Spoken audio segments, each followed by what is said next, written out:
একই ঘটনার পুনরাবৃত্তি ঘটলে ইরান এমনভাবে পৃথিবী থেকে হারিয়ে যাবে যে বিশ্ব মানচিত্রে ইরান নামের কোনো দেশই আর থাকবে না। এমনই ভয়ঙ্কর হুঁশিয়ারি দিয়েছেন আমেরিকার প্রেসিডেন্ট ডোনাল্ড ট্রাম্প। সাম্প্রতিক সময়ে তিনি একের পর এক আগ্রাসী মন্তব্য এবং দখলদারির ইঙ্গিত দিয়ে চলেছেন।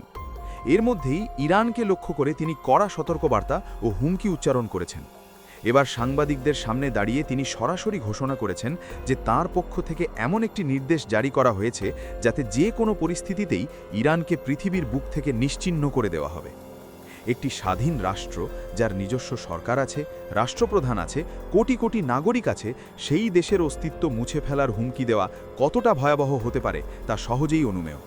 হ্যাঁ, ইরানের ভেতরে বর্তমানে রাজনৈতিক অস্থিরতা রয়েছে, জনগণের মধ্যে অসন্তোষ বাড়ছে, সরকার বিরোধী আন্দোলন জোরদার হচ্ছে, কিন্তু তার মানে কি কোনো বিদেশি রাষ্ট্রের প্রেসিডেন্ট এমন ঘোষণা দিতে পারেন যে ইরানকে পৃথিবীর মানচিত্র থেকেই মুছে ফেলা হবে, অর্থাৎ বিশ্ব মানচিত্রে IRAN নামের কোনো দেশ আর থাকবে না? এমন কথাই তিনি ইঙ্গিত দিয়েছেন।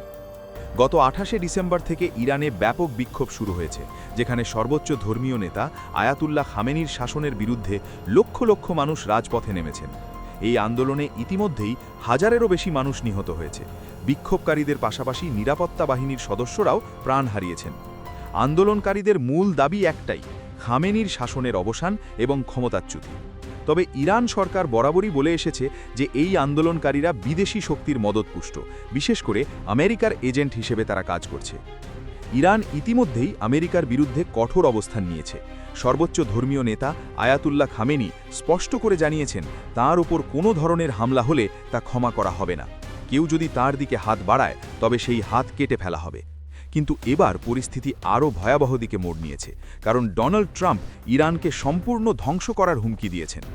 সুইজারল্যান্ড সফরের আগে তিনি আরও একটি বিতর্কিত মন্তব্য করেছেন যে তিনি নোবেল শান্তি পুরস্কার না পাওয়ায় শান্তি নিয়ে বিশেষ চিন্তিত নন।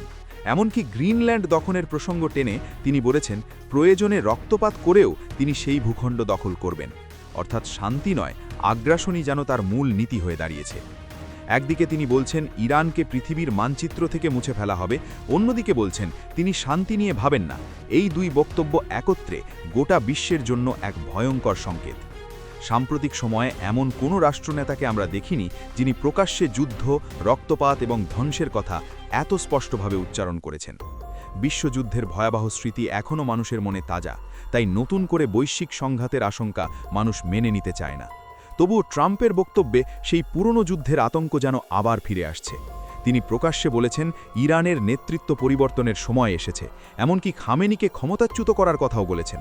তিনি আশঙ্কা প্রকাশ করেছেন যে ইরানের পক্ষ থেকে তাকে হত্যার চেষ্টা হতে পারে, আর এমন কিছু হলে তিনি ইরানকে মানচিত্র থেকে মুছে দেওয়ার নির্দেশ দেবেন। এর জবাবে ইরানের সশস্ত্র বাহিনীর মুখপাত্র পাল্টা হুঁশিয়ারি দিয়েছেন, যদি কেউ তাদের নেতার দিকে হাত বাড়ায় তবে তারা শুধু সেই হাত কেটে ফেলবে না, বরং শত্রুর গোটা কাঠামো আগুনে পুড়িয়ে দেবে।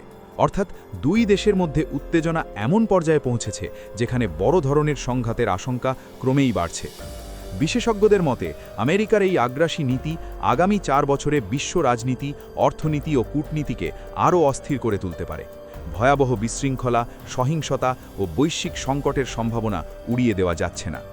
ট্রাম্প ইরানের নেতৃত্বকে সমালোচনা করে বলেছেন তারা দেশের সঠিক পরিচালনা করতে ব্যর্থ এবং নতুন নেতৃত্বের প্রয়োজন রয়েছে। কিন্তু অন্য দেশের অভ্যন্তরীণ বিষয়ে এভাবে হস্তক্ষেপ করা ইরানের কাছে স্বাভাবিকভাবেই অপমানজনক এবং উস্কানিমূলক বলে মনে হবে। এর আগে আমেরিকা ইরাকে ভয়াবহ হামলা চালিয়েছিল, যার ফলাফল ছিল মারাত্মক। সাদ্দাম হোসেনের পতন এবং পরবর্তী অস্থিরতা আজও সেই অঞ্চলে প্রভাব ফেলছে।